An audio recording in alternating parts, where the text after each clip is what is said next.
Ok. Pero antes de comenzar, bueno, les pido disculpas, como siempre, nunca sé el cordón sanitario si se va a demorar mucho, se va a demorar harto o poco, no lo sé. Solo sé cuando llego, ¿ya? Antes que comencemos la clase, les quiero compartir la planificación que hice ayer con las distintas semanas, que ustedes tienen 16 semanas de clase. Entonces, antes que comencemos con eso, con la clase, se los voy a mostrar, se los voy a enviar a su portal UTLA, pero quiero que lo vean un poquito. Déjenme que voy a ir a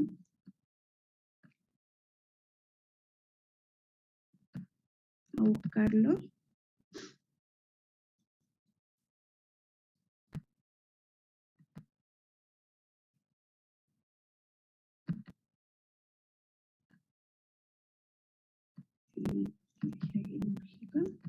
Esto se los voy a subir, ¿ya?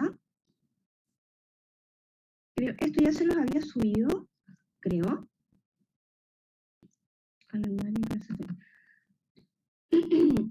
Le subí las fechas de las cátedras, ¿cierto? Sí, profe.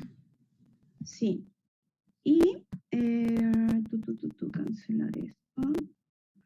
Claro, esto ya se los había enviado, pero hice una programación diferente en donde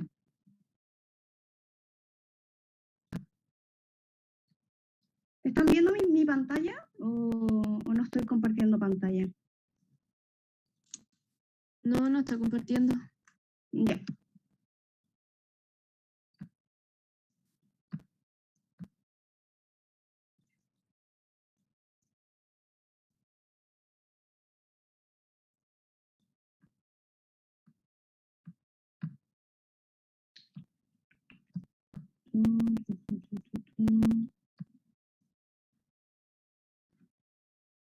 Ya. Ahora sí voy a compartir pantalla. Y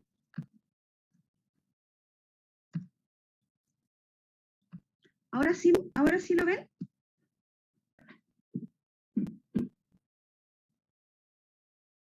Porque ahora sí estoy compartiendo pantalla, ¿ya?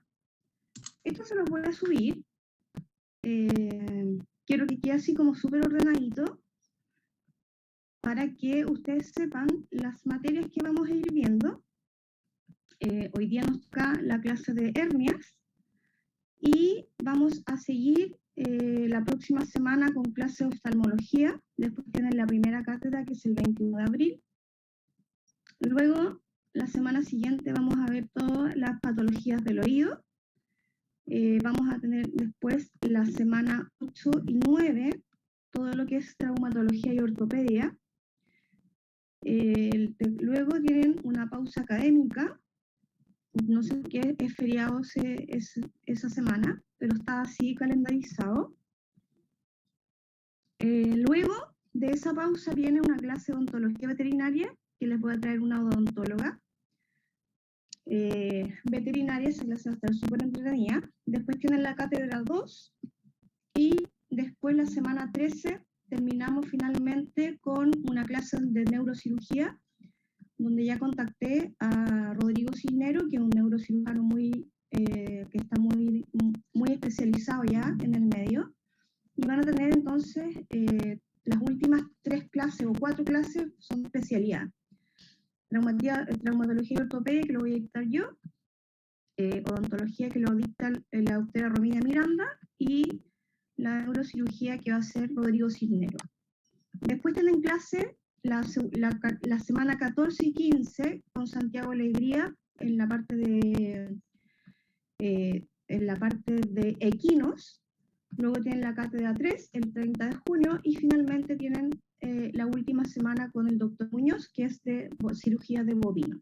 ¿Ya? Esa es la planificación para el semestre. ¿Estamos claros?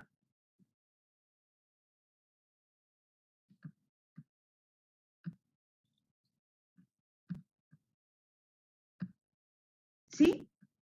¿No? Sí, profe. Sí, profe, todo claro. Súper. Ustedes saben que a mí me gusta dejar todo ordenadito desde el principio, entonces si ustedes saben las clases que les toca. Entonces, vamos a compartir pantalla otra vez.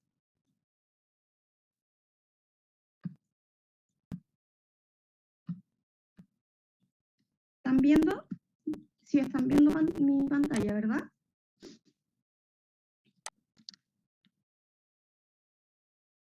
Se sigue viendo como las fechas, profe. Ya, ok. Profe, tengo una compañera que está esperando hace rato que la acepte. Sí, sí. Ah, ya. No tengo claro. Que no puedo hacer tantas cosas a la vez.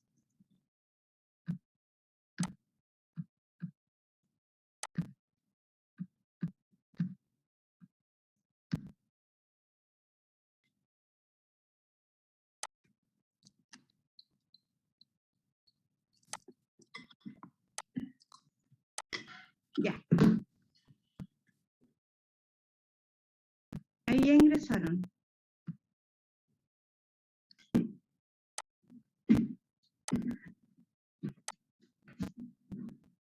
Ya.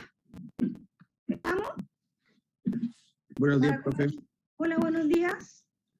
Ya. Como tengo que pasar lista, voy a aprovechar para pasar lista al tiro.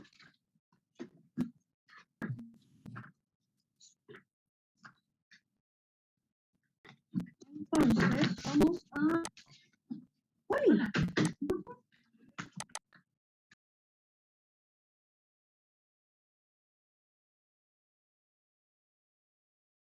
La doctora Paulina Robles, que está al lado mío. Cualquier duda de tema anestésico, que acá vamos a ver algunas hernias que en donde es súper importante la parte anestésica. Entonces, cualquier duda que ustedes vayan teniendo en el camino de la clase, me dicen y lo complementamos con la doctora Paulina para que no hayan dudas de nada, ¿ya? Ok. Entonces, ya, estoy compartiendo, ¿verdad? Mi PPT. Sí, profe. Ya, súper. Entonces, hoy vamos a ver una clase de hernias en general, tanto en caninos como en felinos, en donde vamos a observar existe una definición de hernia propiamente tal. Espérenme un segundito.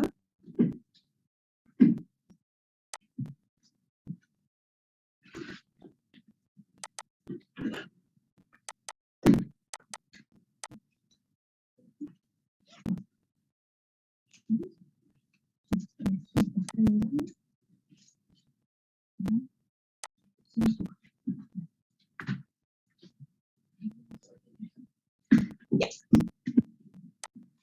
Entonces, vamos a definir una hernia propiamente tal como la salida total o parcial de un órgano a través de un defecto en la pared de una cavidad anatómica que lo contiene o en el interior de un compartimiento subsidiario de esta cavidad. Esto es una definición propuesta por Bellinger en 1996, pero que en general es las hernias, las vamos a clasificar y las vamos a definir siempre como les muestro en la imagen, es como una, existe, para que sea una hernia tiene que existir un anillo, ¿verdad? Que es el anillo herniario, un saco y un contenido. Y esas diferentes estructuras que vamos a encontrar, en este caso, que es súper grotesco el ejemplo, pero vamos a tener una zona que sale de una estructura más grande que tiene un contenido y que el defecto tenemos que solucionarlo. Y entonces, para ello, existen muchas definiciones de hernias propiamente tal, pero que en general se van a clasificar según su localización anatómica, y como ya les dije, toda hernia va a estar compuesta por un anillo, saco y contenido. Entonces, tenemos una localización anatómica en donde vamos a tener las hernias, las cráneoabdominales. Sí, me dijo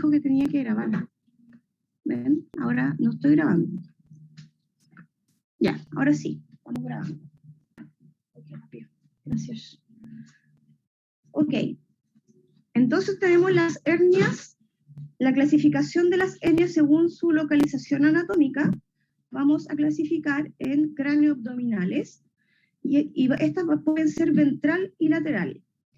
¿Cuáles van a ser estas? Las hernias umbilicales, las hernias traumáticas producto de algún golpe, atropello, etcétera, o incisional, en el caso de una incisión para hacer una aparatomía exploratoria, o la simple incisión de hacer una ovaristerectomía que quedó mal suturada y se produjo hicimos un anillo, que en este caso es la pared abdominal, y ocurrió la hernia porque los patrones de sutura no fueron lo suficientemente fuertes para sostener a esta pared abdominal.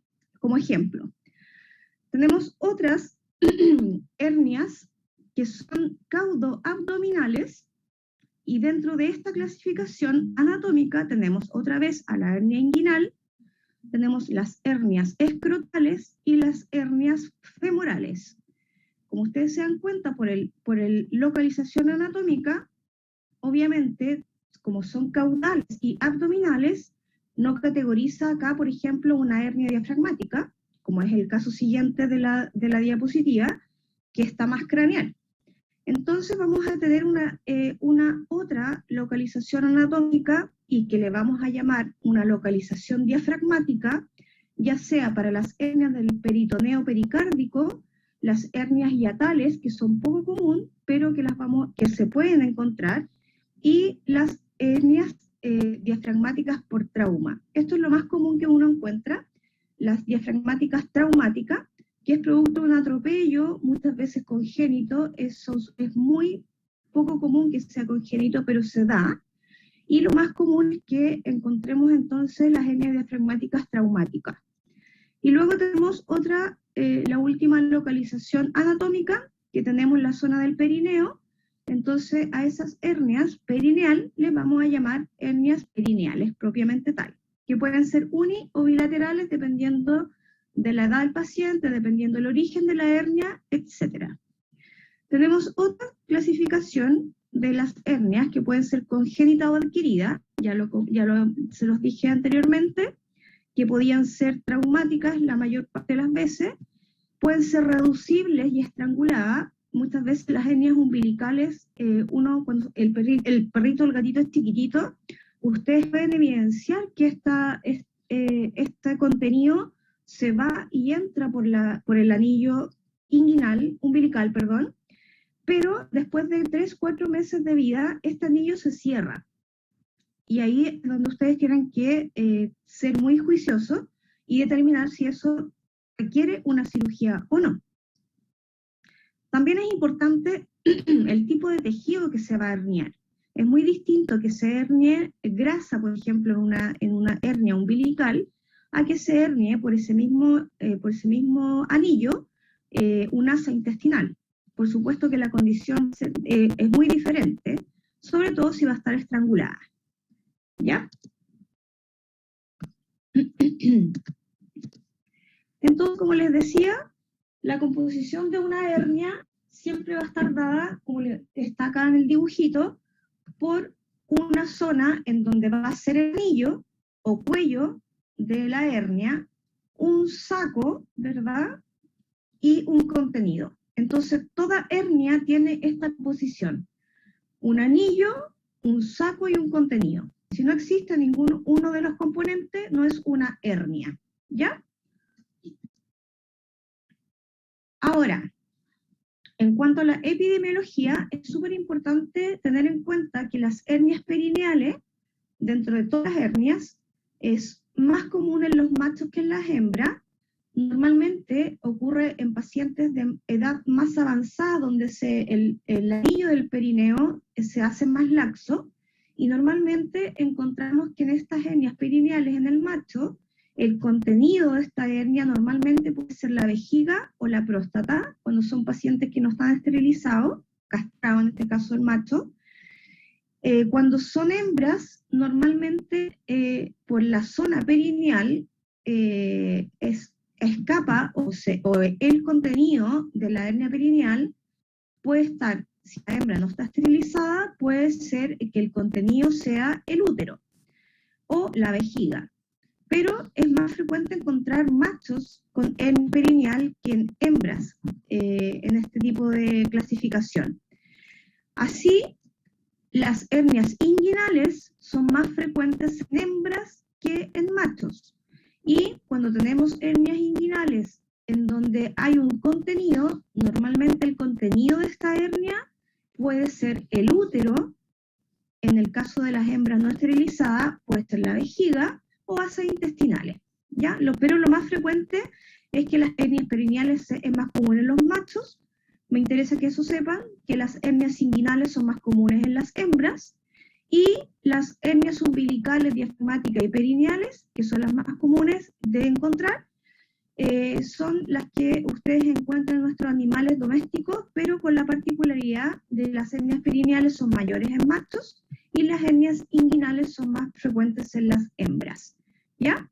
Las umbilicales y las diafragmáticas generalmente son en proporción 1:1, no hay una mayor cantidad de presentación, pero sí las hay de diferencias en las perineales y en las inguinales.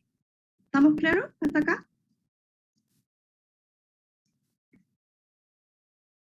Sí, no, vamos bien. Profe, yo tengo una duda en el anillo.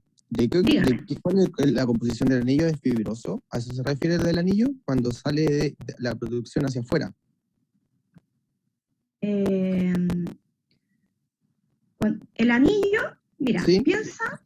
piensa en el ombligo, ¿sí? Sí, por eso, ¿ya? Sí. Ya, el ombligo tiene una zona que es circular y ¿Sí? fibroso, como tú dices. Por eso, ya, ¿sí? En ese caso, el anillo, claro, está perfectamente descrito, o sea, tal cual como se describe en la definición. ¿Ya? ¿Sí? Solo que cuando es otro tipo de hernia, por ejemplo, una hernia,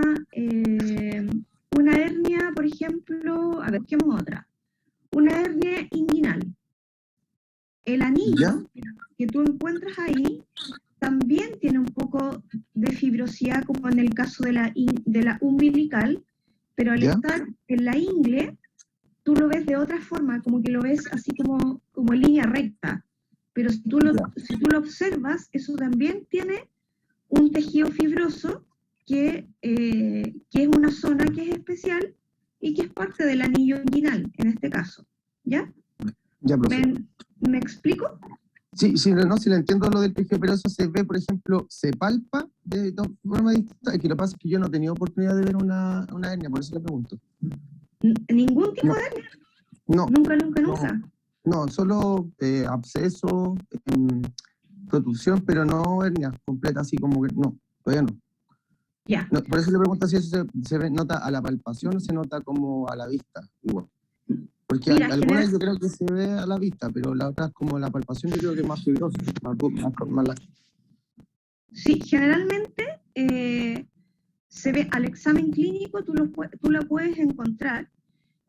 A veces, por ejemplo, cuando son por trauma, tú no diferencias si hay una hernia inmediatamente, a no ser que hagas una ecografía y tú definas mediante ecografía que en el abultamiento que hay en el abdomen están las asas intestinales, por ejemplo, por fuera del abdomen. En ese caso, es una hernia traumática, abdominal traumática, y que el anillo en realidad es la ruptura de la pared abdominal. Entonces, va a ser muy diferente a que tengas una hernia traumática a una hernia adquirida o congénita propiamente tal, donde el anillo es fibroso. Pero cuando es como por un trauma, no hay un anillo propiamente fibroso, sino que es la estructura que está rota por un trauma, y por esa ruptura salen órganos o grasa o lo que sea. ¿Se entiende? Sí, profe. Ya, súper. Entonces, los signos clínicos que vamos a encontrar, independiente de la hernia en la que estemos hablando, vamos a tener un aumento de tamaño anormal de, por ejemplo, una hernia umbilical, en el caso de ella, vamos a encontrar entonces un abultamiento en el anillo umbilical. Sin embargo, cuando tenemos, por ejemplo, una hernia diafragmática, lo que encontramos en realidad no es un abultamiento propiamente tal. Lo que encontramos es que tenemos el antecedente de que hay un trauma, tenemos el antecedente de que hay unos signos clínicos clásicos que van a ser signos respiratorios en este caso. El paciente llega con dificultad respiratoria, va a haber dolor, ¿verdad? En algunos signos clínicos en otro tipo de hernias, y estranguladas cuando salen, por ejemplo, órganos como el intestino, y que están por fuera, ¿verdad?, de la pared abdominal, lleva mucho tiempo y se pueden empezar a necrosar y estrangular. Entonces los signos clínicos van a depender un poco del tipo de hernia del cual estamos viendo, y según eso son los signos clínicos que ustedes van a encontrar en las distintas hernias, ¿ya? El diagnóstico se hace en base al tipo de hernia al que estemos hablando. Va a ser obviamente dependiente del tipo de hernia. Si es una hernia umbilical, el diagnóstico va a ser casi que por la signología clínica y por el examen clínico propiamente tal. Para ello es muy importante la anamnesis del paciente.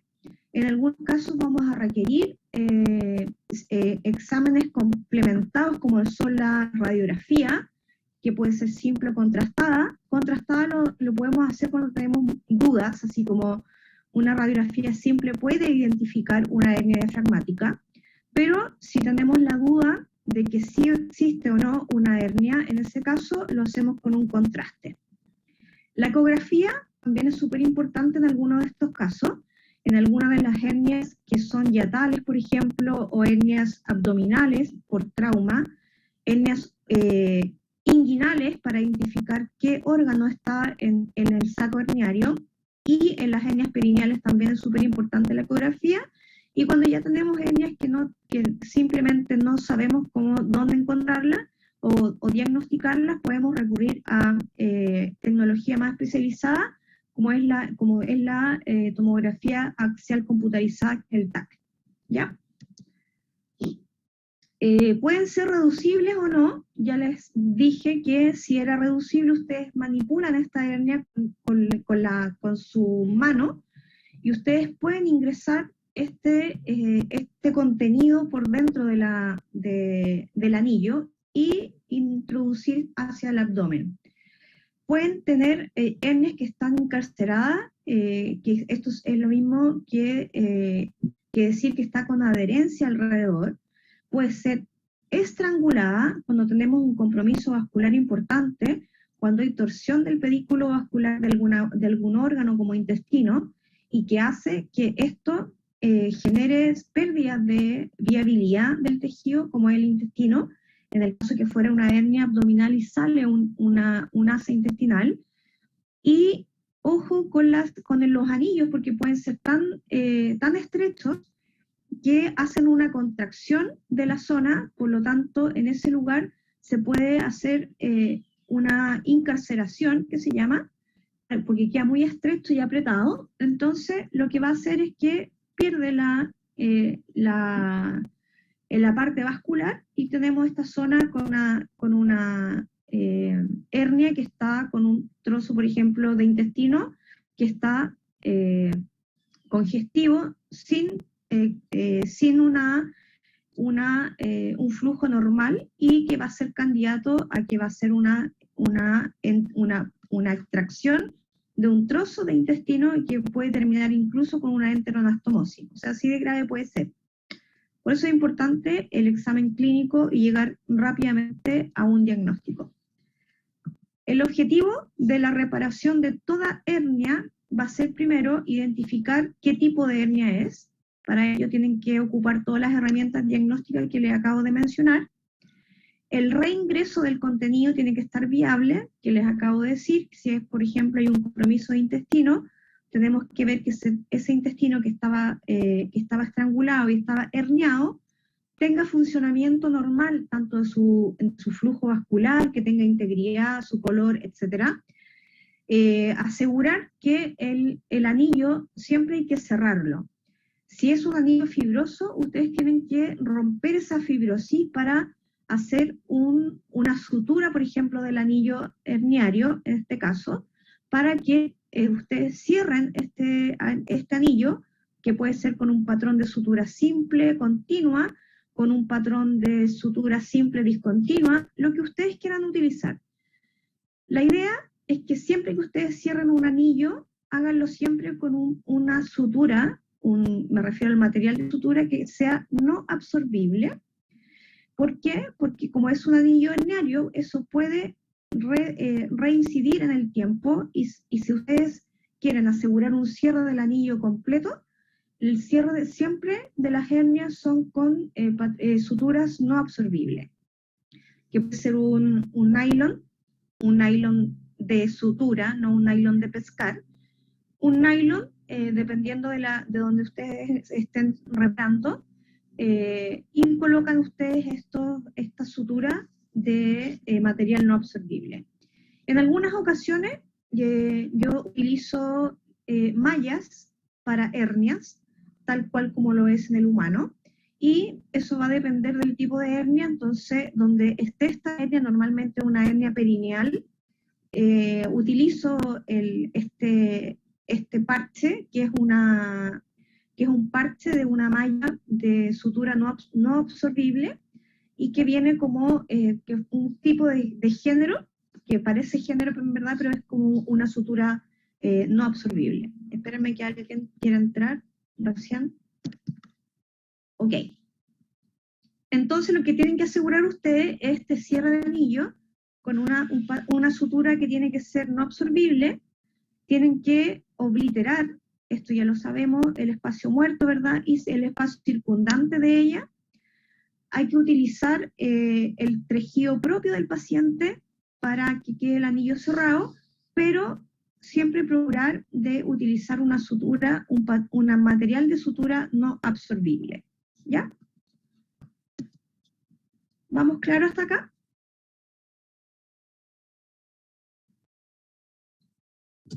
Sí, profe. Ya. Entonces, ya para reparaciones de hernias, como principio, déjenme ver una cosita. Ya. Como principio de toda reparación de hernia, primero tengo que reducir esta hernia. Reducir esta hernia significa devolver todo el contenido que está en este saco herniario a su lugar normal. Entonces, ¿qué hago primero? Evalúo la viabilidad de lo que está en este contenido herniario, independiente de la hernia que sea. Luego, tienen que cerrar este anillo, como ya les dije, tienen que cerrarlo idealmente con un material de sutura no absorbible. Evitar la tensión en el caso que estén trabajando, por ejemplo, una hernia perineal, una hernia inguinal. Eviten esa tensión exagerada, porque el paciente tiene que mover por ejemplo, su miembro posterior normal. Si ustedes hacen un cierre de esta hernia con un patrón de sutura muy tenso, el paciente no va a poder mover la pierna, en el caso de esa hernia. Como todo principio de Halsted, obliterar el espacio muerto, por supuesto, de la zona, eliminar las causas predisponentes. En este caso, ustedes tienen que eliminar los anillos herniarios en el paciente, por ejemplo, si ustedes tienen una hernia inguinal o una hernia umbilical, cerrarlo y asegurarse de que eso quede bien cerrado y con un material de sutura que sea no absorbible. Y hacer un buen manejo de las hernias congénitas. En este caso yo me refiero a las hernias congénitas como las hernias diafragmáticas. Ellas son un poco engorrosas de tratar. Si hacemos un buen manejo tanto en la parte de anestesia y en la parte quirúrgica, son hernias que pueden resultar muy bien, pero si ustedes no manejan el tema del distrés respiratorio, es un paciente que es candidato a que se muera en la cirugía. ¿Ya? Entonces, súper importante en las hernias diafragmáticas el cómo abordarlas. ¿Ya? Las hernias abdominales craneales las vamos a encontrar como, y las vamos a denominar como hernia. Esto es lo mismo que está al principio, que les hice un cuadrito de resumen, según su localización anatómica.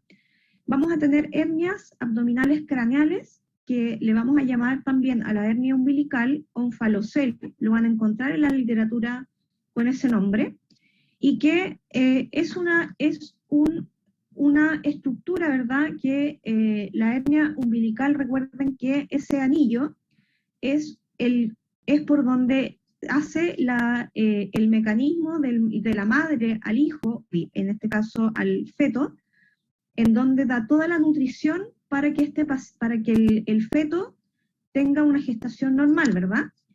Luego, este cordón es cortado al momento del parto, ya sea normal o por cesárea, donde tenemos esta comunicación que se cierra y se genera este anillo umbilical, que muchas veces, cuando es muy amplio, genera esta patología que es una hernia abdominal craneal de tipo hernia umbilical. ¿Cómo lo solucionamos? Ya se los dije, que puede ser un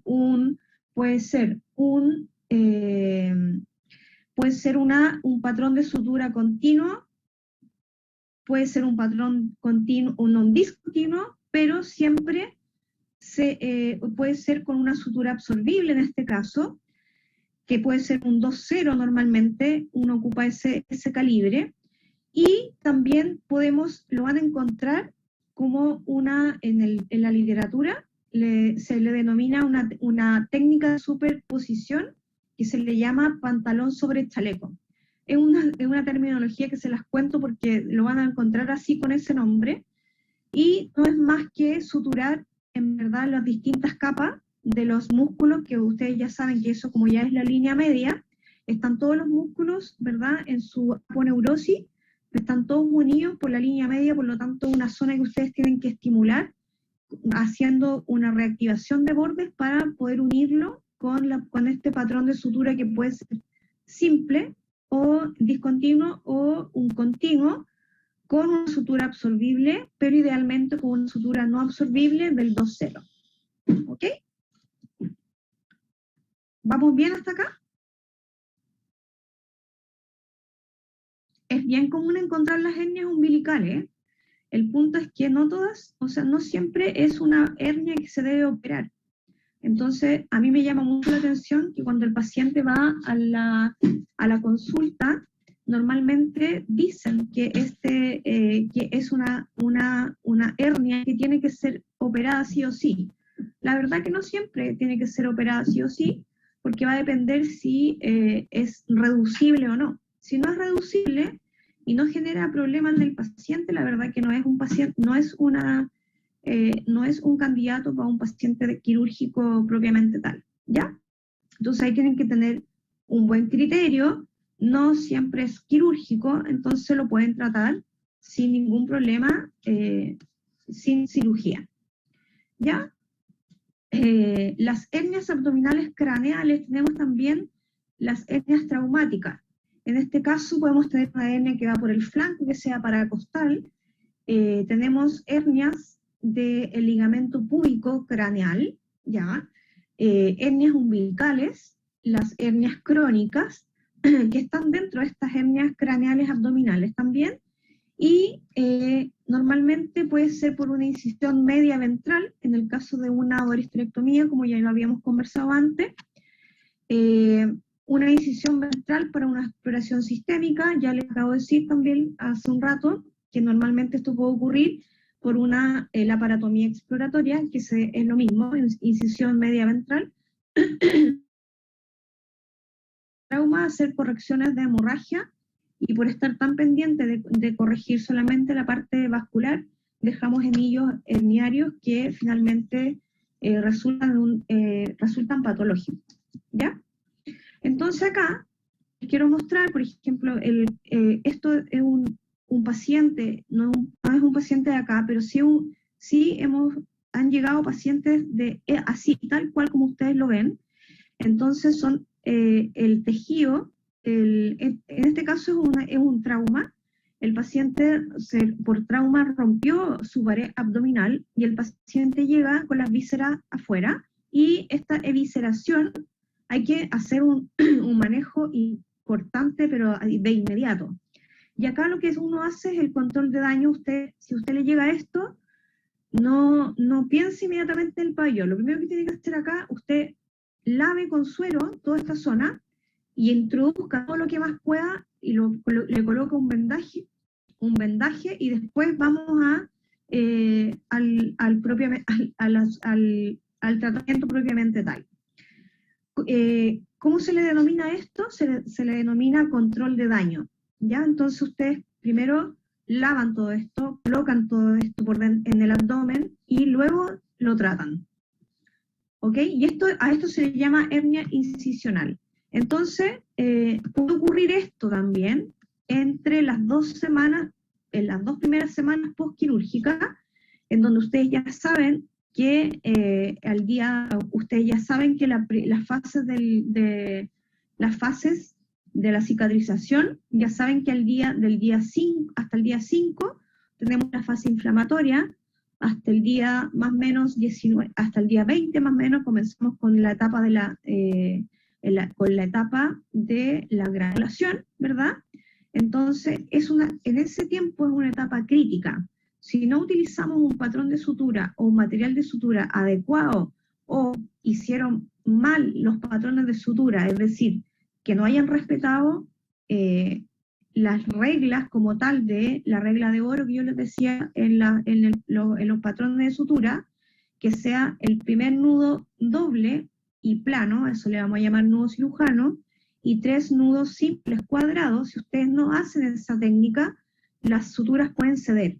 Y vamos a tener en estas 2 primeras semanas pooperatorias hernias incisionales, en donde vamos a tener este proceso cicatricial que va a disminuir su resistencia y puede haber una evisceración, que puede ser así tal cual como ustedes lo ven, o que muchas veces llega en forma crónica, y ha pasado que han llegado pacientes que se han operado, no sé, hace una atrás, llegan con este abultamiento en el abdomen y está solamente afirmado por la piel, y no hay un control en la parte muscular, y ese patrón de sutura se soltó, ¿ya? Eso es como a veces, es súper raro, pero me ha pasado que me han llegado pacientes así, ¿ya? ¿Dudas? Espérenme que siguen entrando alumnos.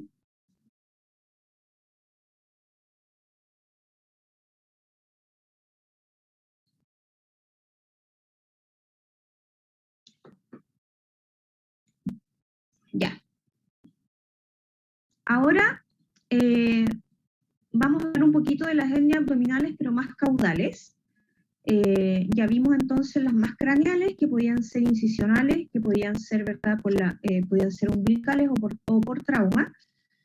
Vamos a tener hernias abdominales caudales. En este caso las vamos a clasificar en las hernias inguinales, van a entrar dentro de esta categoría. Van a estar acá también las hernias escrotales y las hernias femorales. Entonces, vamos a tener un defecto del anillo. Este defecto del anillo va a generar que tengamos una hernia inguinal. Podemos tener una hernia femoral. Recuerden que la femoral ingresa también por el anillo inguinal. Y podemos tener hernias escrotales. Son un poco frecuentes, pero también las podemos encontrar. ¿Qué hay acá? Hay un defecto del anillo herniario. ¿Alguien me quiere preguntar algo?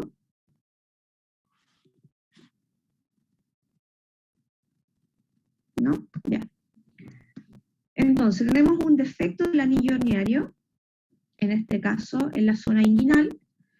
Puede ser indirecto o directo, propiamente tal. Entonces, ustedes ven acá en el dibujito, en el diagrama, la hernia inguinal ocupa el anillo inguinal propiamente tal, y por acá es por donde salen las estructuras anatómicas del abdomen, y que ya hablamos que si era un macho, lo más probable es que por acá se hernie la próstata, en el caso si el paciente no está esterilizado, castrado, y en la hembra, pues muchas veces por este anillo,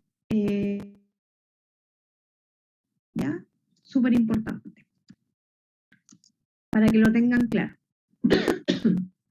Ahora, el defecto del anillo inguinal, para que ustedes lo vean, en una hembra, por ejemplo, que vamos a tener acá estructuras estructuras súper importantes como la arteria y vena epigástrica superficial caudal, que son aquellas arterias, que lo vimos también el semestre pasado, que son las que irrigan a las glándulas mamarias, más caudales. Entonces tenemos esta arteria y vena que van por este anillo inguinal. Tenemos el músculo oblicuo abdominal externo que va a estar funcionando en esta zona como protección al anillo. Este anillo inguinal externo que va a estar protegido por este músculo oblicuo abdominal.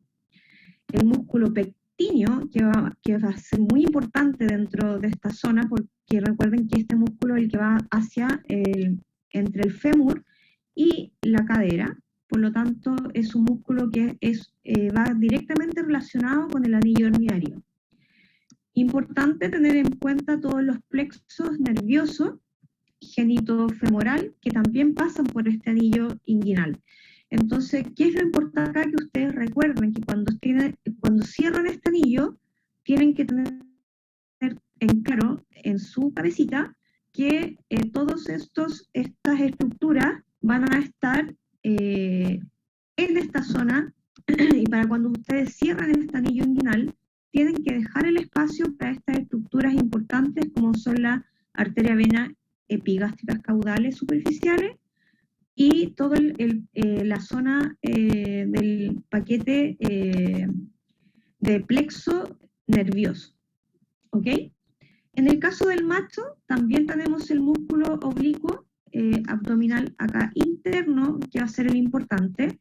Por esta zona pasa el cordón espermático, entonces es súper importante que ustedes tengan claro que en este anillo, en el macho, tienen que dejar el espacio suficiente para estas estructuras venosas, donde está el cordón espermático, donde lleva todo el plexo nervioso y el plexo vascular. ¿Se entiende?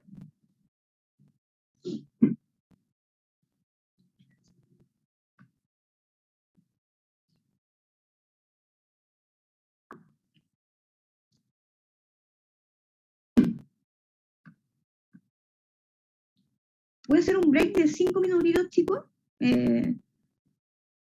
para que ustedes también descansen un poquito, que he estado hablando como loro, no me pregunta nada, pero voy a parar 5 minutitos, ¿bueno? Bueno. Ya, profe.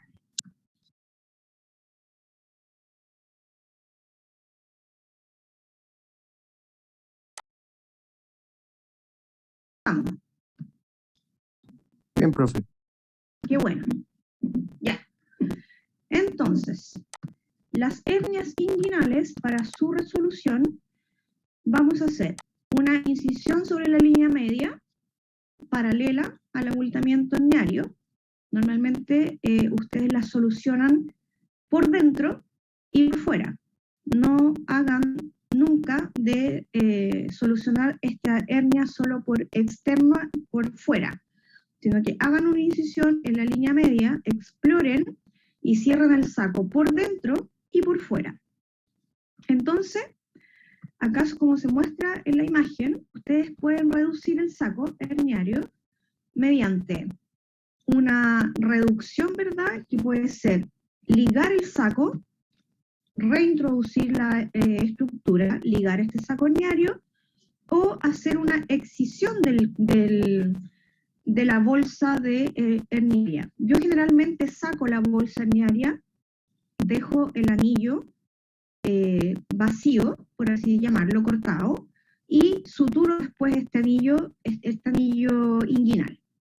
Entonces, después, independiente de si ustedes hacen una reducción del saco herniario por ordeño, que se llama, que es ustedes lo reducen con las manos, que pueden cortar o no cortar, luego hacen un patrón de sutura simple o en un patrón en cruz o lo que ustedes quieran, con un material absorbible, que puede ser un ácido poliglicólico, o a mí me gusta mucho también, además de usar en algunas hernias, un material no absorbible, idealmente, pero si utilizo un material absorbible, me gusta que sea un monofilamento, que sea de absorción muy lenta, como es la poliglactina, por ejemplo, que se absorbe en 120 días. Entonces tenemos un patrón de sutura que va a generar, ¿verdad?, en la zona una fibrosis, y que esto se va a cerrar y podemos dejar la sutura, en el caso de usar una sutura no absorbible, o si van a utilizar una sutura absorbible, que sea un monofilamento de absorción lenta. ¿Ok? Y después vamos a suturar el piel con un monofilamento no absorbible para su posterior extracción de puntos a los 10 días o a los 14 días.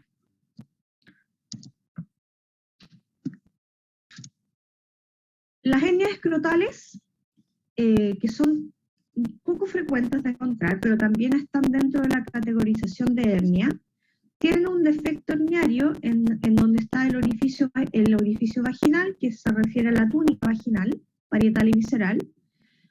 Dentro de este contenido del anillo herniario va a ser, por lo tanto, el cordón espermático, que va por debajo del testículo, es decir, por la parte más craneal o caudal del testículo. La reparación normalmente es, en mi opinión, siempre con una orquiectomía, con castración, o en el caso de que no lo quieran castrar, que no es la opción, pero sí se describe que puede ser con o sin orquiectomía. En mi opinión personal, siempre las hernias escrotales hacemos una castración con orquiectomía.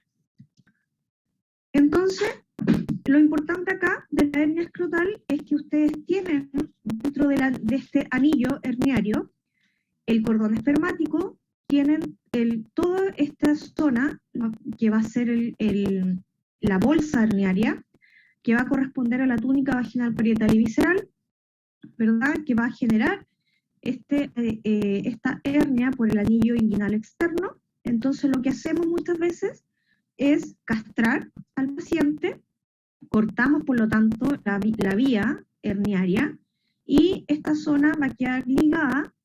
En este caso hicimos una castración cerrada, porque si se fijan están las túnicas acá en conjunto, y luego suturamos, ¿verdad?, este anillo inguinal externo, dejando solamente el paso para toda la zona vascular y nerviosa, ¿sí? Cuando es sin orquiectomía, que era lo que yo les estaba diciendo, lo que hacemos es que hacemos esta incisión, ¿verdad?, donde vamos a reducir esta hernia, vamos a reducir, vamos a reintroducir en este caso el contenido abdominal, por ejemplo, que puede salir por esta zona del anillo inguinal, por dentro de las túnicas vaginal y parietal. Reintroducimos los órganos que por ahí salen, reducimos, ¿verdad?, la hernia. Reducir me refiero a sacar todo el contenido herniario, y luego suturamos las capas, la túnica vaginal, parietal, visceral, y cerramos el anillo inguinal. En el caso de esto no se cierra, ¿verdad?, completo, porque tenemos que dejar el paso de todo el cordón espermático y las estructuras vasculares y plexos nerviosos. ¿Se entiende?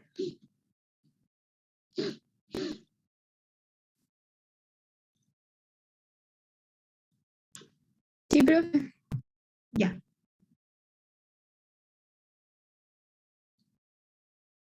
Ok. Entonces, y acá, esta es una de las hernias que a mí más me gusta, porque es un desafío quirúrgico y un desafío anestésico, y la verdad que es algo que cada vez es más común por trauma, sobre todo en esta época que estamos en pandemia.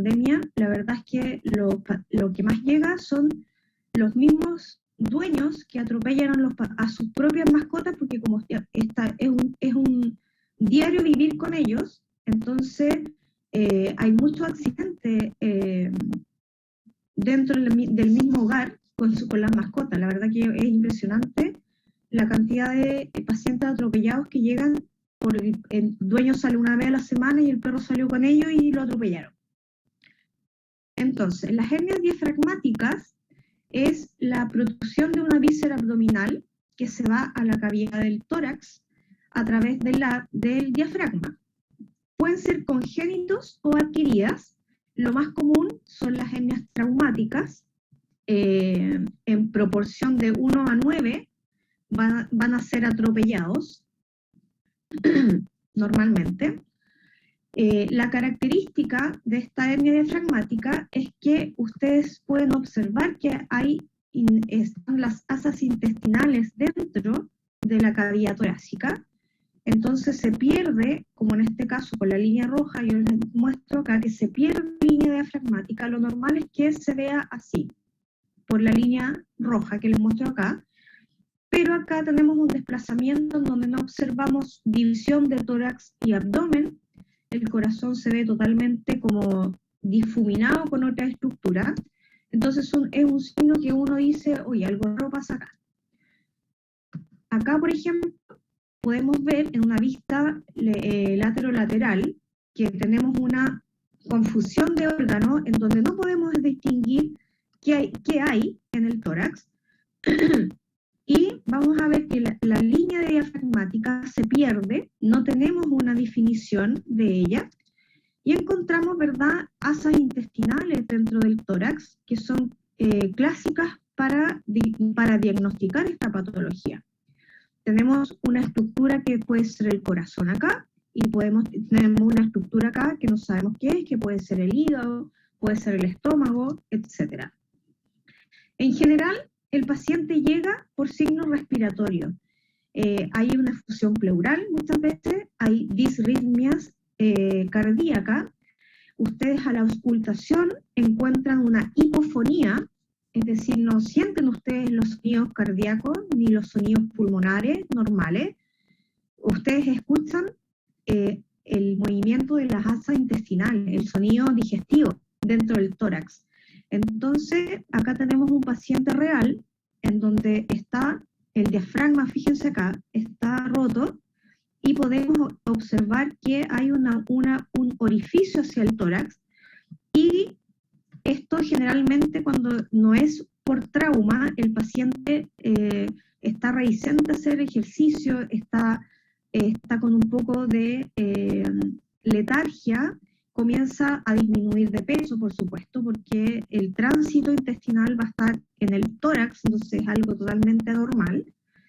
A la auscultación, como les decía, se siente una hipofonía y un signo clásico que es como un signo que ustedes alguna vez en la vida lo van a ver, y se llama cintura de avispa. Y esto es porque todos los órganos que están en el abdomen están en el tórax. Entonces el paciente pareciera que estuviera en la parte más caudal, se ve como que está muy pequeño con una cintura, pero es porque está todos los órganos en el tórax.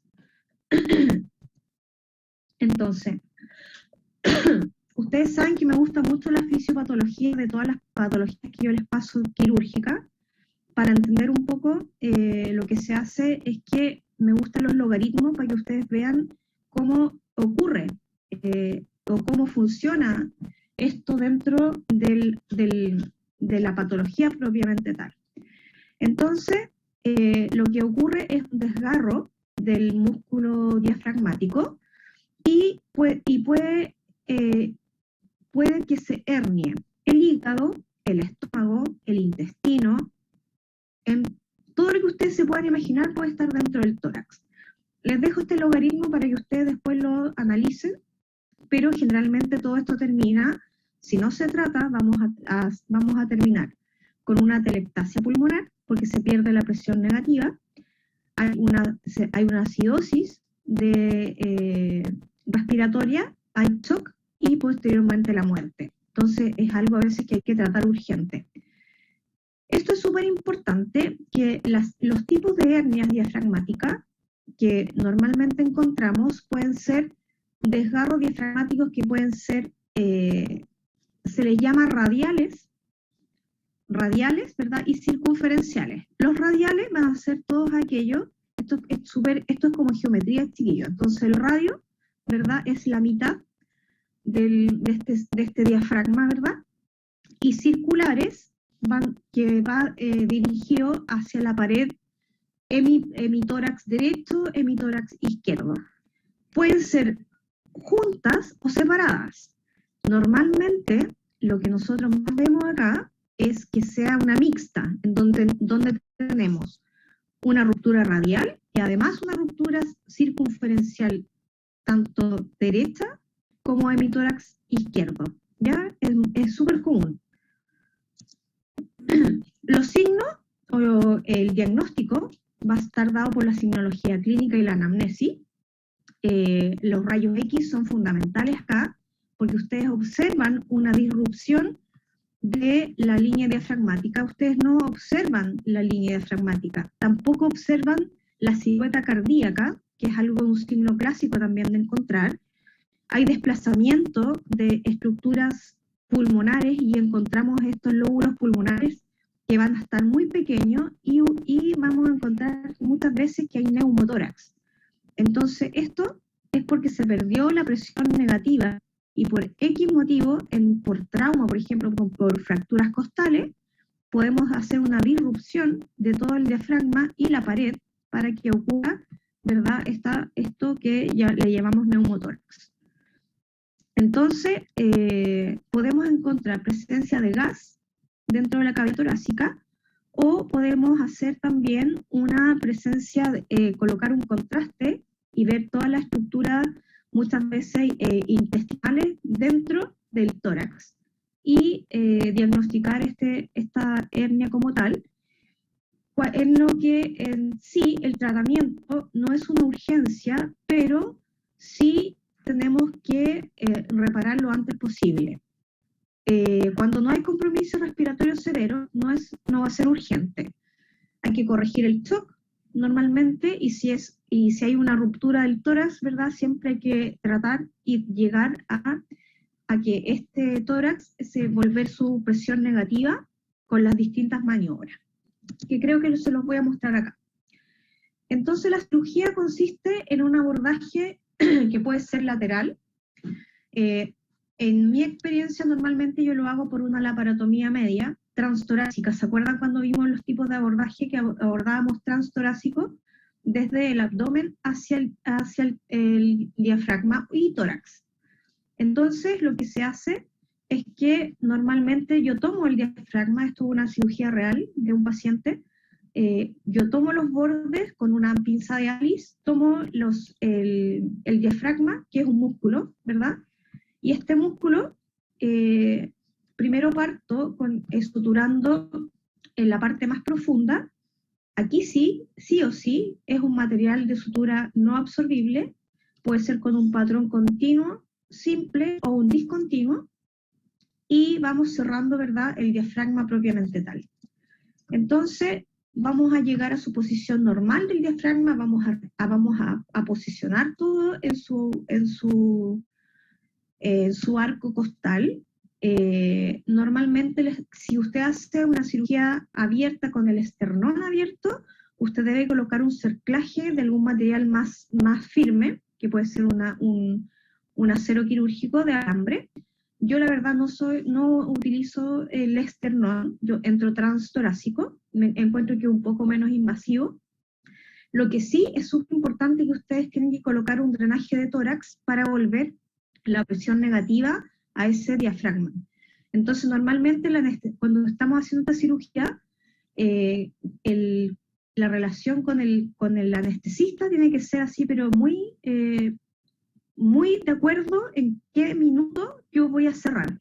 Porque normalmente lo que yo le digo a la doctora Paulina, que es con quien trabajo en la parte de anestesia, es que cuando yo voy a hacer el último punto, ella hace algo que se llama presión positiva intermitente. Entonces, esto hace que mediante la respiración que va a estar respirando por el paciente, cambuceando, ella va a hacer que se llene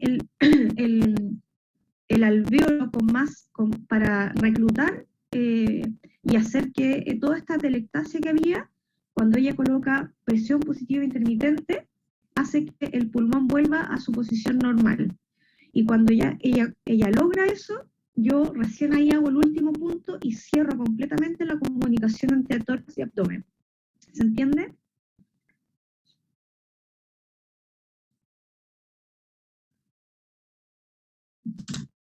Sí, sí se entiende. Ya, qué bueno. Entonces después tienen que colocar un tubo que se llama un drenaje de tórax, donde ustedes colocan un tubo de tórax. Existen unas bombas especiales, pero si ustedes no las tienen, ustedes pueden hacer un tubo normal con una baja de suero que normalmente se coloca entre el 7º y 9º espacio intercostal. Ustedes entran con el tubo y lo dejan conectado a una llave de 3 pasos y a una jeringa. Entonces cada 4 horas ustedes van sacando aire, líquido, lo que quede ahí, hasta que ustedes logren una presión negativa. ¿Y cómo van a observar que es una presión negativa? Porque cuando traccionan la jeringa, el émbolo no se va hacia atrás, sino que se devuelve. Y ustedes sienten ese vacío en la jeringa. Y ese es el minuto en que ustedes sacan el tubo de tórax. ¿Ya? ¿Dudas en hernia diafragmática?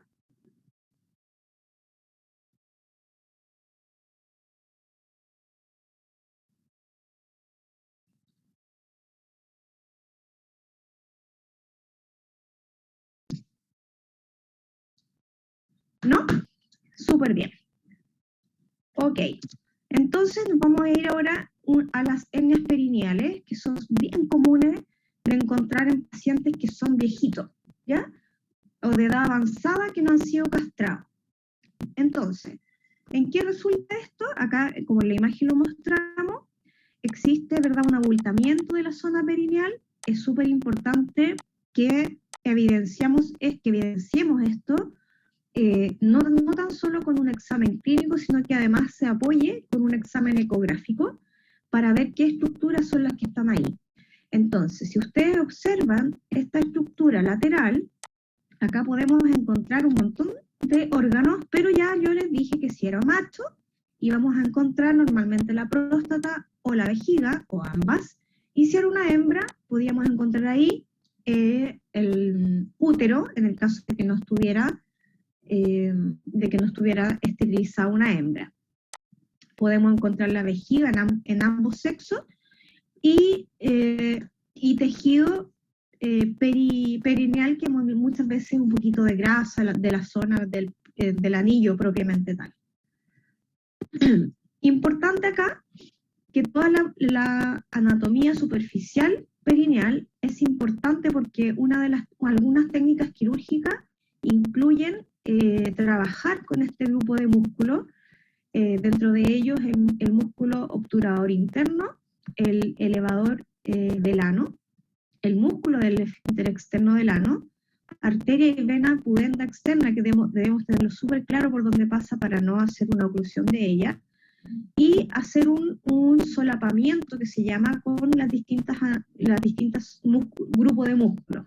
Yo la verdad acá me gusta colocar una malla, porque así no dejo ninguno de los músculos tensos y me aseguro que la malla quede totalmente ocluyendo el paso de la zona del perineo hacia el abdomen.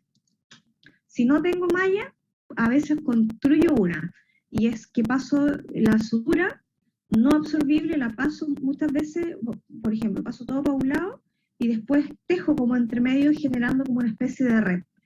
Y dejo esta red en la zona de la hernia perineal y normalmente lo anclo a un músculo que se llama isquiotuberal, ¿ya?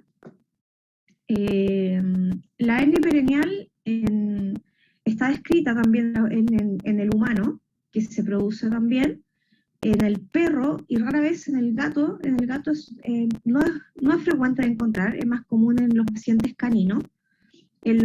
Se ha descrito también en los bovinos y en las ovejas.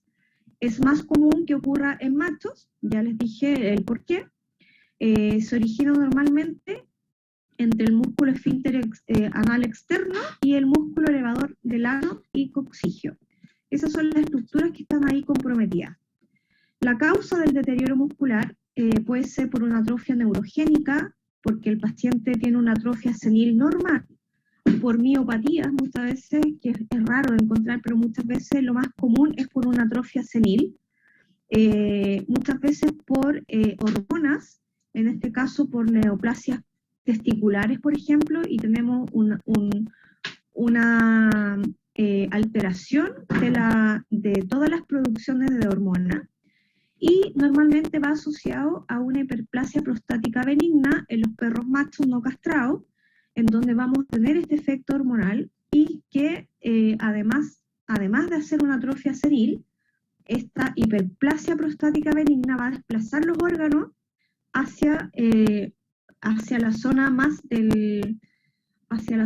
del perineo. Por lo tanto, si vamos a tener una hiperplasia prostática, es decir, una próstata grande que va a estar aplastando los órganos, estos órganos buscan una salida, y la salida más frecuente de encontrar en el macho es el perineo. Por lo tanto, se sale el recto, se sale la próstata, se sale la vejiga, etc. Puede ser uno o todos los órganos que le acabo de mencionar. Entonces, los síntomas que van a encontrar ustedes acá es abultamiento del perineo, es decir, tenemos esta zona con un aumento de tamaño. El paciente muchas veces llega a la consulta porque no defeca o porque tiene intentos de defecar por estreñimiento. Hay tenesmo, o sea, es decir, el paciente tiene dolor al defecar. Muchas veces hay una disquesia, que es una defecación con dolor, y cuando ya está muy avanzado, tenemos fecas que se llaman fecas en cinta, porque la próstata tiene tan aplastado el recto que las fecas pasan y salen como planas. Eso es un signo clásico de una hiperplasia prostática, y que su tratamiento es castración, porque si no, puedes ya estar presentando una hernia perineal, como no puede estar presentándola. El tratamiento para esta hernia perineal, primero es buscar la causa primaria. Segundo, todo va a ser indicado a que la alimentación sea en base a más fibra. Por lo tanto, el paciente debe consumir un alimento diferente. Se puede, en pacientes que tienen otra causa que no es una hiperplasia prostática, podemos dar lactulosa muchas veces. Podemos hacer terapias hormonales, en el caso de la hiperplasia prostática, hacer una castración para disminuir el efecto hormonal de la testosterona, ¿verdad? Y usar aparatos de sujeción, en este caso, como yo ya les decía, en el tratamiento para las hernias perineales, colocar mallas que son especiales para hernias de este tipo. Son muy buenas. El tratamiento quirúrgico incluye una herniorrafia del perineo. Siempre es importante dejar identificado el esfínter anal externo. Normalmente se hace una incisión que va 1 o 2 centímetros separado del esfínter anal externo, porque si ustedes llegan a hacer la incisión, por ejemplo, en esta estructura que la demarqué con color negro, si ustedes llegan a topar alguna de estas fibras, en esta zona hay muchas terminaciones nerviosas, las que son súper importantes para la apertura y cerrar el músculo del esfínter anal externo. Si ustedes llegan a topar esta fibra, ustedes dejan al paciente sin esa reacción motora, en donde el paciente bota la feca, abre el esfínter y después lo cierra. Entonces, toda la incisión para el manejo del tratamiento quirúrgico de la hernia perineal tiene que ser 1 o 2 centímetros alejado del esfínter anal externo.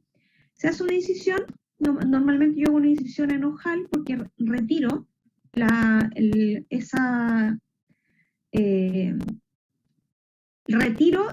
este tejido excedente, y al retirar este tejido excedente, además disminuye entonces el tejido de piel que sobra en este caso, y busco el anillo, ¿verdad? Y hago la herniorrafia con una malla normalmente en el perineo. Si no tengo malla, lo que muestro acá es una técnica muy antigua, pero que utilizo todos los músculos y se hace una reconstrucción del diafragma pélvico, que así se llama la zona, con un método súper tradicional de sutura, que son puntos interrumpidos simples que se aplican entre los músculos esfínter anal externo, el obturador interno, ¿verdad? El músculo elevador del ano y todo lo que es el elevador del ano y coxigio con el obturador interno. Entonces voy haciendo suturas entre ellos y genero esta red para que se haga la herniorrafia perineal. Así se llama a eso. Existe otra técnica que se llama incorporación del ligamento sacrotuberoso en las suturas dorsolaterales al esfínter anal del ano externo. Se reconstruye con la fascia perineal subcutánea. Hay una transposición del músculo glúteo superficial al isquion, y se colocan implantes, lo que yo les decía, que se colocaban estas mallas, y se hace muchas veces cistopexia, en el caso de que la vejiga estuviera en el periano, para que no se vuelva a reintroducir, se hace una cistopexia por dentro del abdomen, y en el caso que estuviese el recto herniado, se hace una colopexia para que este recto se quede fijo en la zona del abdomen lateral. Esto ya lo vimos en unas clases anteriores, cómo hacíamos la colopexia, ¿verdad? Que suturábamos el colon al lado izquierdo, haciendo una incisión en la serosa, y colocábamos la pared del lado izquierdo para unirla a la serosa, ¿verdad?, del colon, el recto, en este caso el recto.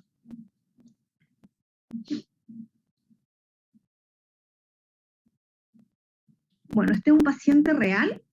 Esto fue es un caso clínico de una paciente que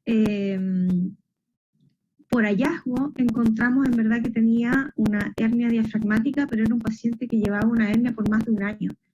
Y la verdad que me gusta mucho mostrar este caso porque normalmente estos casos, cuando es por hallazgo, no son de buen pronóstico, y la verdad que a veces los dueños prefieren dejarlo así y no hacer nada, pero con este paciente lo intentamos, y la verdad es que se hizo una cirugía para reparar. Si se fijan, acá estoy mostrando en la flechita, miren la flechita acá, estoy mostrando el tórax, cómo está comunicado completamente con el abdomen. Tengo el diafragma tomado, se hizo una ruptura radial y circunferencial de ambos lados. Era una hernia súper grande. Entonces, miren acá la comunicación, ¿verdad? Que está todo el diafragma, que no se observa, no hay un orden acá. Está todo, fíjense, la pared abdominal está unida con el diafragma. Dígame.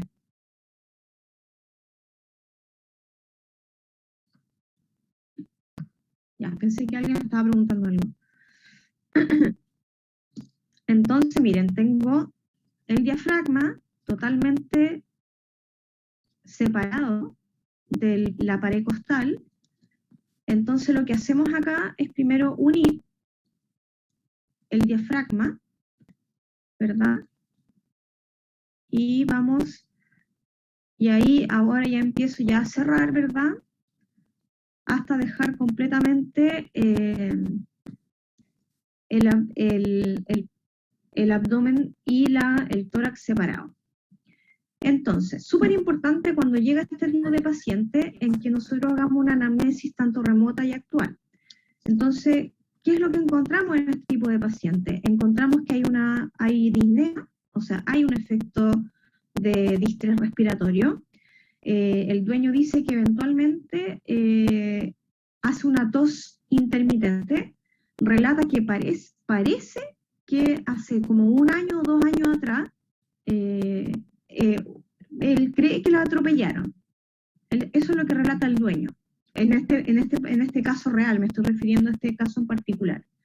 El dueño relata que el paciente tiene anorexia, es decir, que tiene una disminución del apetito, fue llevado a otro lugar, a otro centro veterinario, y en este centro veterinario le diagnosticaron algo como respiratorio, por lo tanto el tratamiento fue enfocado a algo netamente respiratorio.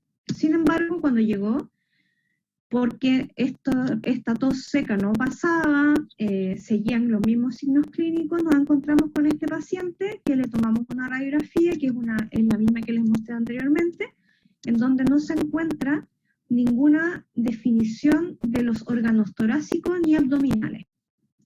Entonces, lo que encontramos acá, en una vista dorso-ventral, tampoco vemos una línea diafragmática continua, no vemos nada, no hay un espacio pleural en donde yo pueda observar realmente que exista una definición de los órganos. El vaso y el hígado están totalmente desplazados, fíjense acá. Hay pérdida de visualización de la silueta cardíaca, no existe la silueta cardíaca. Y el paciente, bueno, mediante una ecografía pudimos ver que efectivamente estaba todo dentro del tórax y esta paciente tenía una hernia diafragmática severa, ¿ya? Entonces, este paciente, bueno, aquí les dejo con qué fue anestesiado, ¿verdad? Y se hizo una mantención con isoflurano. El procedimiento quirúrgico, hice una cirugía transtorácica, una incisión transtorácica, es decir, entré desde el abdomen hacia el tórax, una incisión más o menos bien grande. Luego, si ustedes se fijan, miren qué bonito se ve acá, la ruptura del diafragma, en donde acá es en este caso es una ruptura radial, y ruptura semicircunferencial del lado derecho. ¿Lo observan?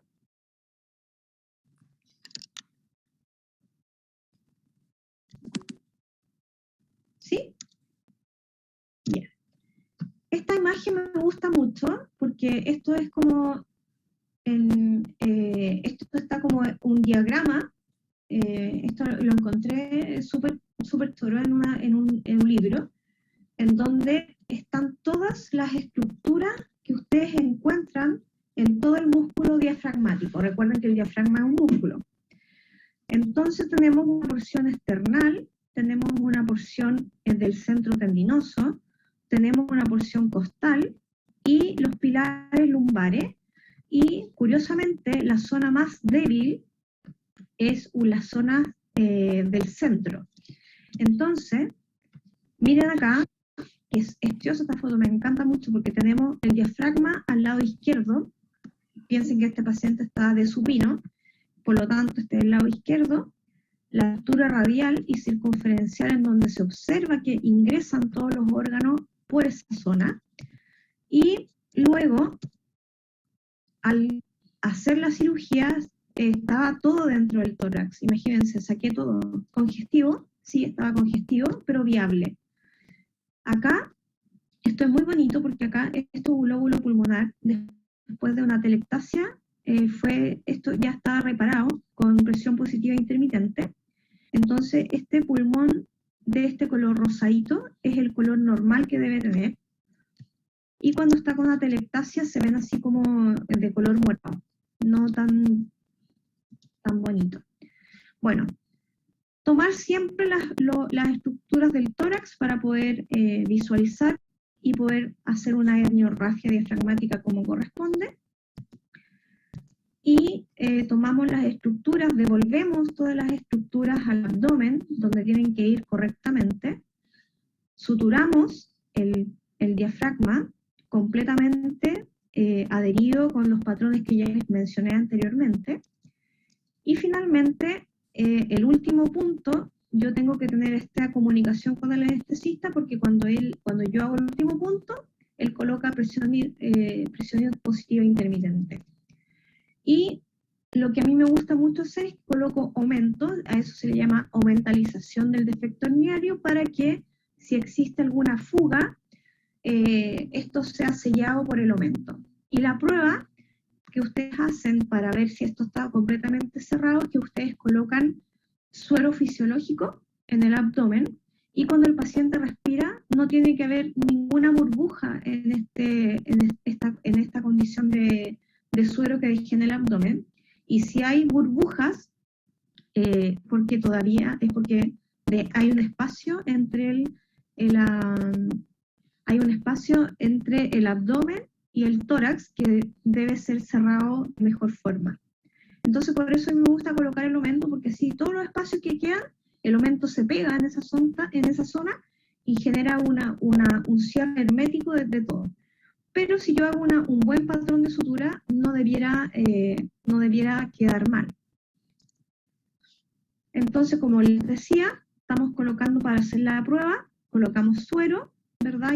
Y esperamos que el paciente, si se fijan acá, el anestesista está buceando, y en ese buceo está respirando por el paciente, y ahí se puede observar si aparecen estas burbujas o no, y cuando aparecen, es porque nos falta que cerrar un poco más el diafragma.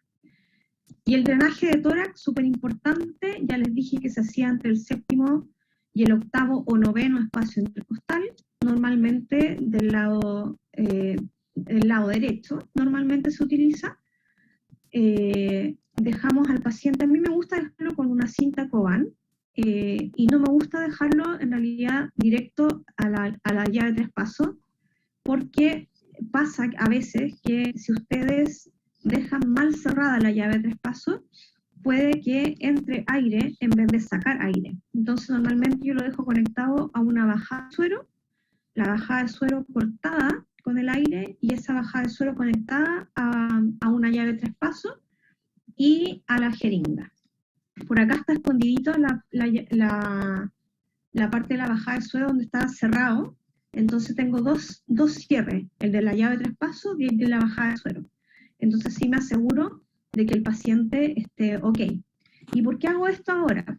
Porque en otra facultad me acuerdo que teníamos un paciente con tubo de drenaje por una hernia diafragmática, y era un caso clínico.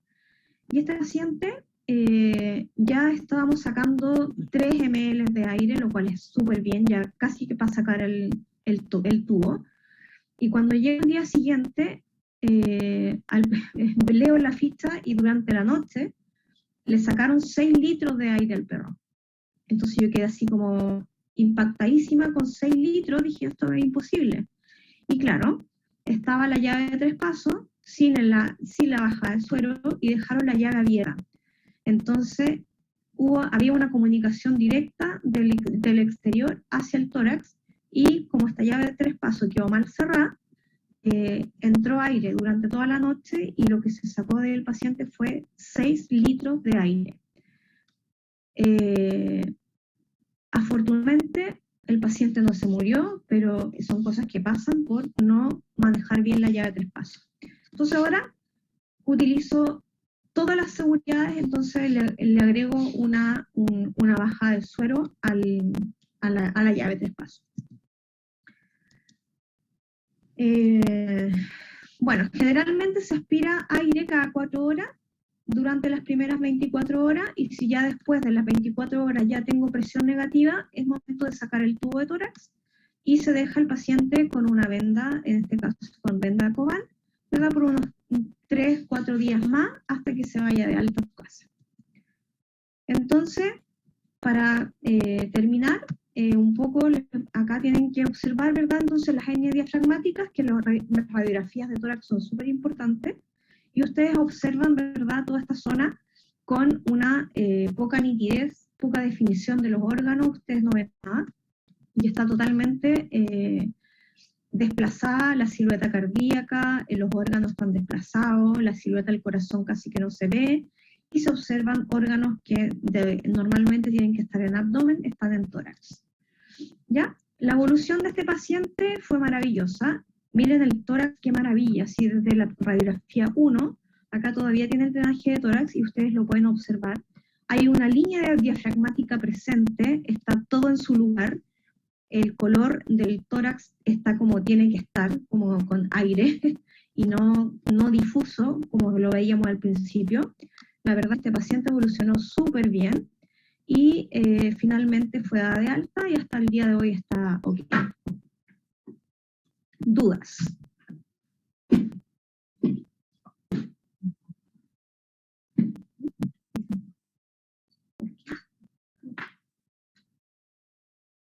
¿Preguntas?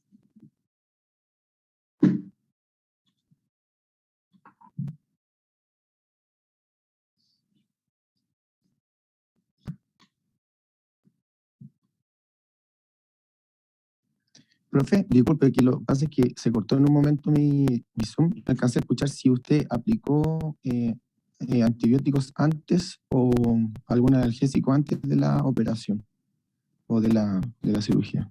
¿Para cuál? ¿Para cuál? ¿Para la hernia Para- diafragmática? Sí, para la hernia diafragmática. O sea, claro, el paciente tiene que...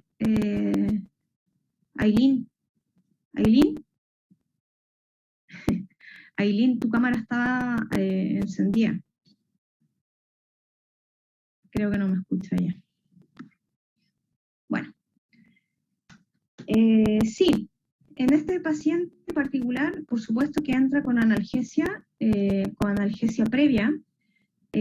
Normalmente el paciente no entra con una antibiótico terapia pre, sino que la antibiótico terapia se hace en el intraquirúrgico y postquirúrgico, pero lo más importante es que el paciente entre con una buena analgesia a la cirugía. ¿Eso me preguntaste? Sí, profe. Ya.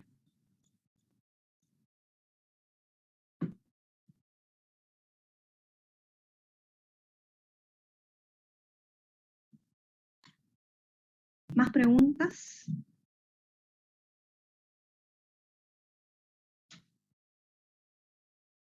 Chicos, les mandé la clase, las clases anteriores se las envié a su correo personal, a cada uno de ustedes. ¿Las bajaron a sus computadores? Sí. Ya. Bájenla en sus computadores porque para que ustedes las puedan ver, yo tengo que dejar mi Zoom totalmente expuesto al público. Entonces, si yo les empiezo a enviar ahora creo que fue súper esta clase, Ignacio, la voy a subir ahora. Por eso estoy diciendo esto. Voy a subir esta clase ahora y les voy a mandar a su correo la clase grabada, bájenla inmediatamente, tienen 4 días para bajarla, porque después yo voy a cerrar, lo voy a dejar no abierto al público, ¿ya? Porque parece que con código a ustedes se les hace más complicado si descargan por el computador o el teléfono o lo que sea. Entonces bájenlo, por favor, porque después voy a colocar la clave de nuevo, porque si no quedo con la clase expuesta para todo. Y no es la idea, ¿ya? Así que voy a subir esta clase apenas termine y se las voy a enviar al correo personal como lo hemos hecho todas estas veces.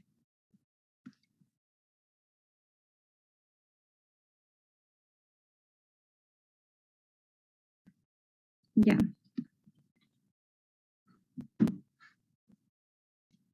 Es que estoy leyendo los chats y me están preguntando si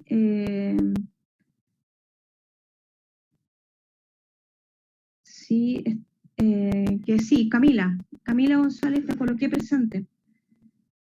Todas las semanas voy a pasar lista, así que estén como atentos porque a las 9 de la mañana voy a pasar lista todos los miércoles. Profe, y yo estoy presente. ¿Quién es yo? Javiera Rotamal. Sí, Yo entré, ya. Entré sí, y no, y justo ya a terminar de pasar la lista. sí, no, curiosamente te tengo presente. Ya, qué bueno. Profe, consulta, igual entré ¿Quién un me poquito habla? después. Valentina Bastarrica. Dígame. Lo que pasa es que yo igual, al igual que Javi, entré un poquito más tarde a la clase. Ya, Entonces no sé si estoy presente o no. sí, estabas ausente, de hecho. Ok, ahora estás Muchas presente. Ya, chicos, bajen las clases a su computador,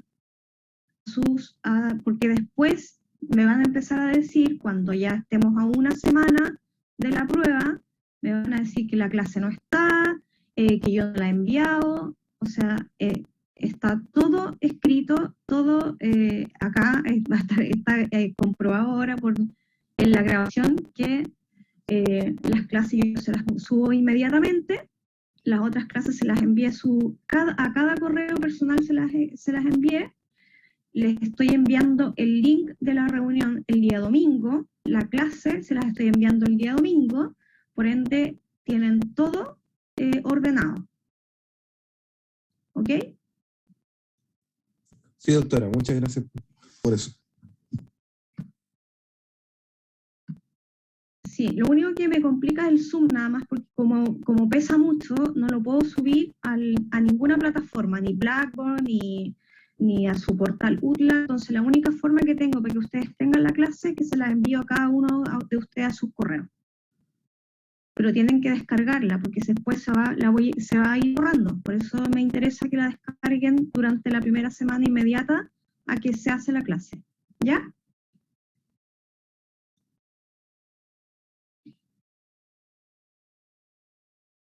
¿Dudas? ¿Consultas?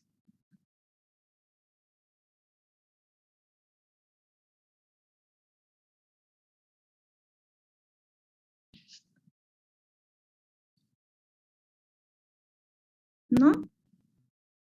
¿Todo ok? De momento no, doctora. Ya. Entonces, si no hay más dudas, lo dejamos hasta acá y nos encontramos el viernes. El viernes ya les enviaron a ustedes los grupos, ¿verdad? ¿Cómo están conformados los grupos y con qué profesor les va a tocar?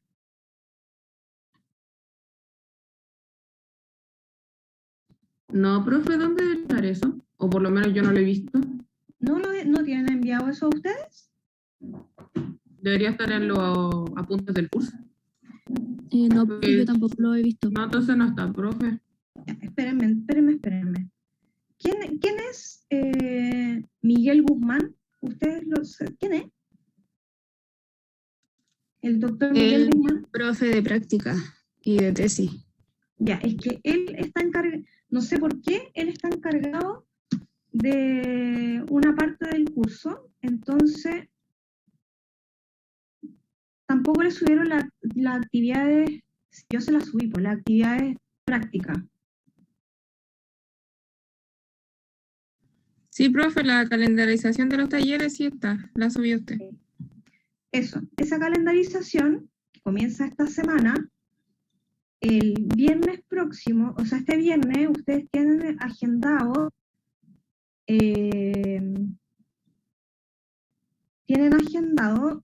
las dos cápsulas. Una cápsula que es de cesárea en gatos y de instrumentación quirúrgica. ¿No? ¿Nadie les ha hablado de eso? No, profe. No, profe. Déjenme que quiero ver al profesor Miguel Guzmán.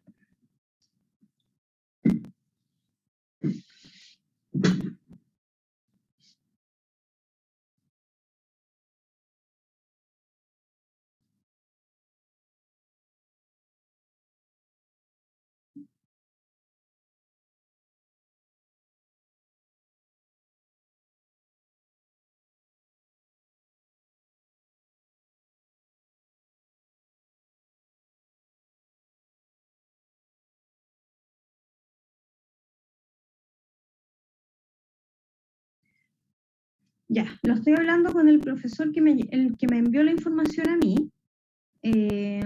Según esto, a nosotros ya nos enviaron los grupos que van a estar conformados por 6-7 alumnos, y ustedes ya tomaron su taller. Algunos tomaron taller en la mañana, de 10 a 1, y otro taller que tomaron los de la tarde, el taller de la 1 a las 4:30, ¿verdad? Ese es el horario de los talleres. Eso ustedes ya lo solicitaron, ustedes ya están inscritos en esos talleres, ¿verdad? Sí. Sí, profe. Ya, espérenme que me está escribiendo el doctor Guzmán. Entonces, yo le digo, los alumnos no tienen la calendarización por grupo. A usted eso no le ha llegado, ¿cierto? No, profe.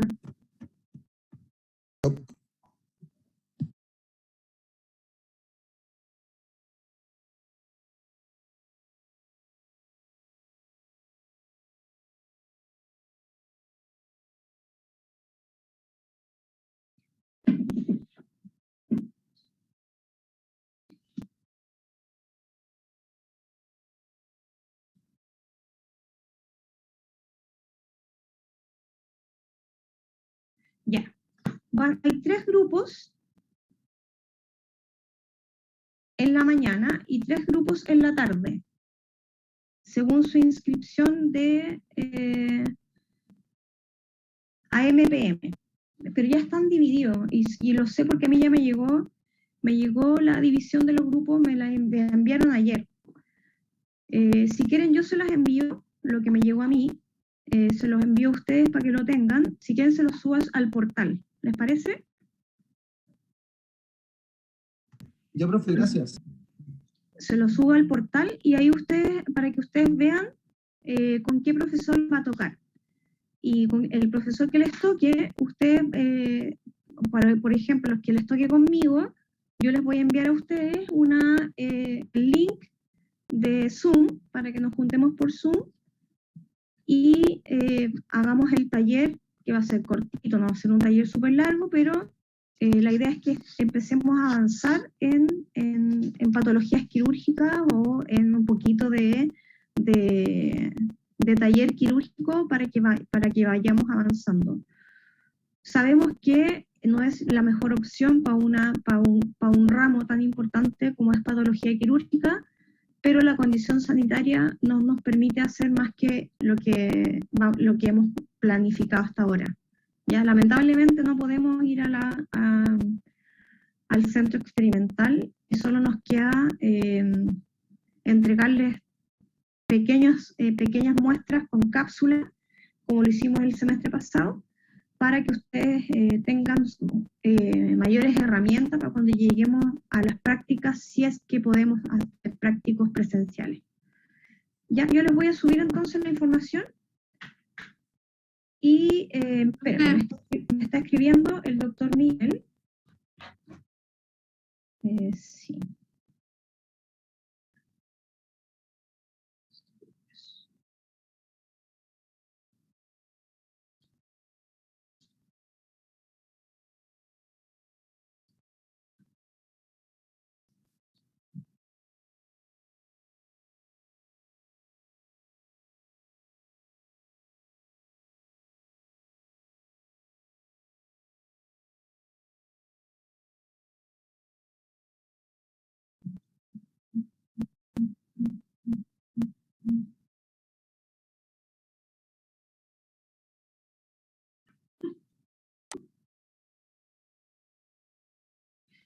Ya.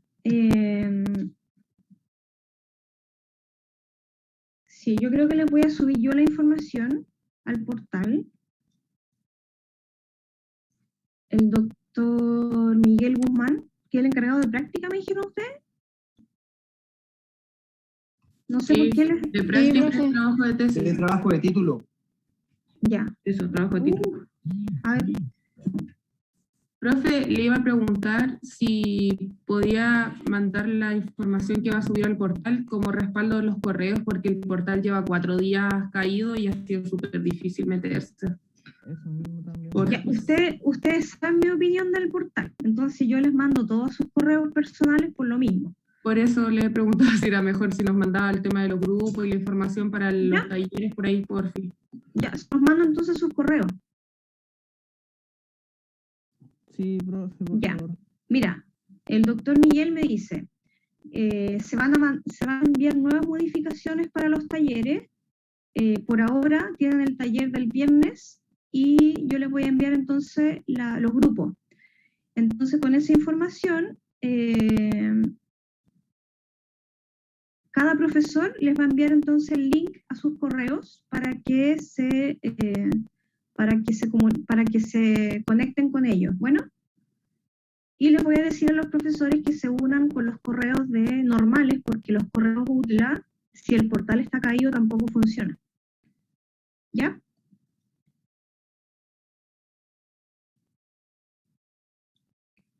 Ya, eso. Ya, chicos, les voy a subir entonces todo esto ahora. Ya, profe, gracias. Profe. Gracias, Ya. profe. Gracias, profe. Que estén súper bien y nos vemos el otro miércoles, ¿ya? Nos vemos. Chau, chau. Ya, chao, chao. Profe.